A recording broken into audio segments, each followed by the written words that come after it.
Hello friends, এখন আমরা ওয়ার্ডপ্রেসের theme ডেভেলপমেন্টে dynamic image এবং কন্টেন্ট কিভাবে নিয়ে আসতে হয় সেটা দেখব। তো আমরা আমাদের থিমটা যদি রিলোড করি তাহলে এখানে মোটামুটি একটা ব্যাকগ্রাউন্ড ইমেজ ছাড়া আর কোনো ইমেজই শো করে না। তো আমরা এই ইমেজগুলা ইন্ডেক্স ডট পিএইচপি এই ফাইলের ভিতরে যেখানে যেখানে আছে সেখানে আমাদেরকে কিছু ডাইনামিক করার জন্য কোড লিখতে হবে। তো আমি জাঙ্ক কোডটা মুছে দিলাম। আচ্ছা, আমি ইমেজ প্রথমে খুঁজি।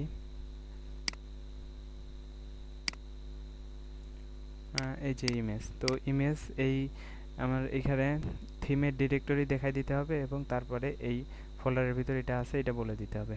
তো এটা করার জন্য আমাদেরকে এখানে পিএসপি দিয়ে পিএসপি গেট টেমপ্লেট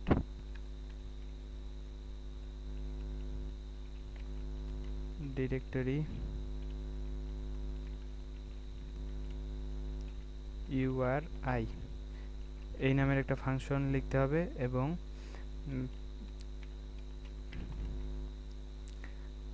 এখানে একটা ডট ডট দিয়ে যুক্ত করতে হবে এবং একটা স্ল্যাশ দিতে হবে। অর্থাৎ আমি এই ডিরেক্টরিকে যুক্ত করলাম ডট দিয়ে এবং ব্যাকস্ল্যাশ দিয়ে বললাম যে এর ভিতরে ইমেজেস ফোল্ডারের ভিতরে এই পিকচারটা নিয়ে আসো। তো এটা করলেই আমাদের এটা করে আমি যদি রিস্টার্ট দেই, রিলোড দেই, তাহলে ইমেজ গেট টেমপ্লেট ডিরেক্টরি আসে না, ইমেজ আসে না। এটার মেইন কারণ হচ্ছে আমরা এখানে যেখানে গেট থাকবে ওইখানেই ইকো এই ফাংশনটা ব্যবহার করতে হবে। এটা হচ্ছে পিএসপি ফাংশন। এই পিএসপির ইকো যদি না দিই তাহলে গেট শব্দ যেই সকল ফাংশনে থাকবে সেই ফাংশনের সাথেই ইকো ব্যবহার করতে হবে, তা না হলে কাজ করবে না। তো এটা দেওয়ার পরে রিলোড করলে আমাদের একটা ইমেজ চলে আসলো। তো এইভাবে আমাদেরকে প্রতিটা ইমেজের সামনেই দিতে হবে।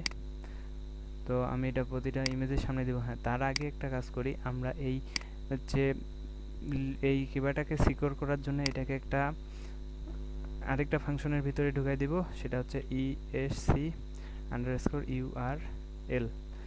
এবং প্রথম ব্র্যাকেট এবং এইখানে আসে প্রথম ব্র্যাকেট ক্লোজ হবে।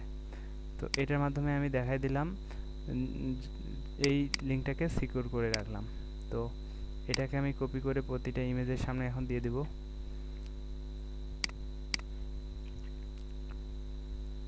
এখানে আরেকটা আছে, এটাতে দিলাম এবং আর কোথায় আছে,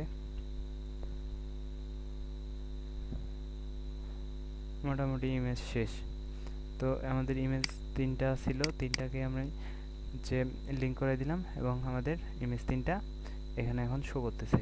তো এটা যেহেতু আমাদের ব্যাকগ্রাউন্ড ইমেজ, তো এইটাকে আমাদেরকে ডাইনামিক্যালি চেঞ্জ করার অপশন রাখতে হবে। এই জন্য আমরা যেটা করব, প্রথমে এটাকে আমরা CSS থেকে ইন্ডেক্সে নিয়ে আসব। তো CSS থেকে ইন্ডেক্সে আনার জন্য আমি একটু দেখি যে আমাদের CSS এর কোনটাতে এটা আছে, কোন জায়গায় আছে। তো CSS বডি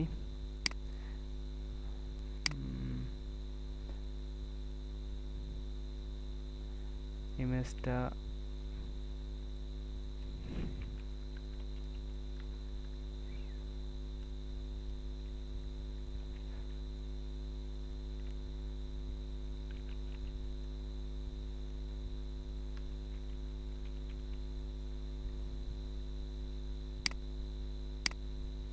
তো আমাদের এইখানে ইমেজেস নামের কিবাটা আছে, এখানে ব্যাকগ্রাউন্ড ইমেজ হিসেবে দেওয়া আছে। তো আমরা যেটা করব, এখানে ব্যানার নামের যে আইডিটা আছে ওইখানে আমরা ইনলাইনে এটা বসাই দেব। তো আমি এখান থেকে এটাকে কাট করলাম, কাট করে আমাদের এখানে ব্যানার নামের যে আইডিটা আছে, ব্যানার আইডি, এর পাশে আমি স্টাইলটা বসাই দিব।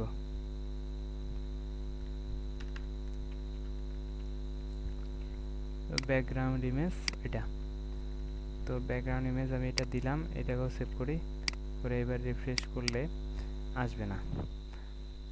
তো আসবে না। এখন আমাদেরকে যেটা করতে হবে, তো CSS এর কাজ শেষ, ইন্ডেক্স এইখানে আমাদেরকে দেখাই দিতে হবে গেট টেমপ্লেট ডিরেক্টরি, অর্থাৎ আমাদের থিমের ডিরেক্টরি থেকে এই ফাইলটাকে নিয়ে আসতে হবে। তো এখানে আমি এই কোডটুকু দিয়ে সেভ করলাম।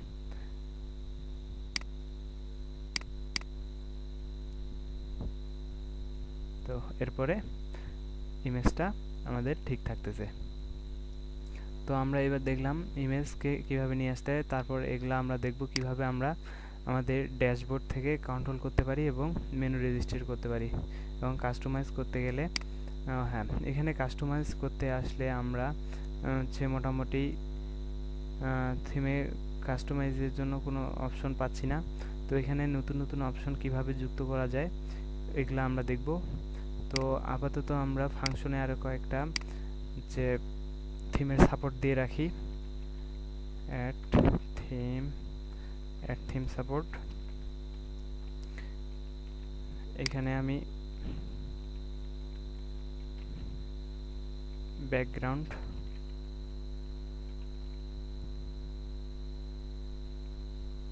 কাস্টম ব্যাকগ্রাউন্ড নামের সাপোর্ট দিতে যাচ্ছি।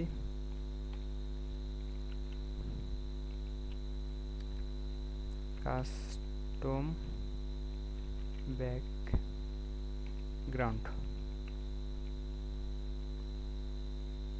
ব্যাকগ্রাউন্ড অর্থাৎ ব্যাকগ্রাউন্ডকে এডিট করা যাবে। তারপরে আমি যে এখানে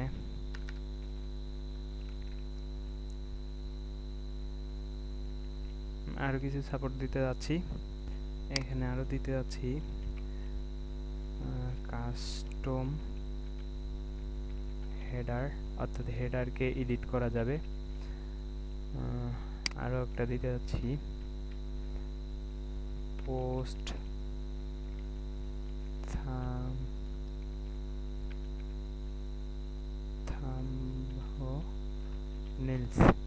থাম্বনেইলস, এখানে অবশ্যই প্লুরাল হবে, পোস্ট থাম্বনেইলস, অর্থাৎ পোস্টের সাথে যে ইমেজগুলা যে পোস্ট করা হবে সেগুলা শো করবে। এবং কাস্টম হেডার অর্থাৎ হেডারের নাম চেঞ্জ করার অপশন এই কাস্টমাইজ করা যাবে এবং ব্যাকগ্রাউন্ড কাস্টমাইজ করা যাবে।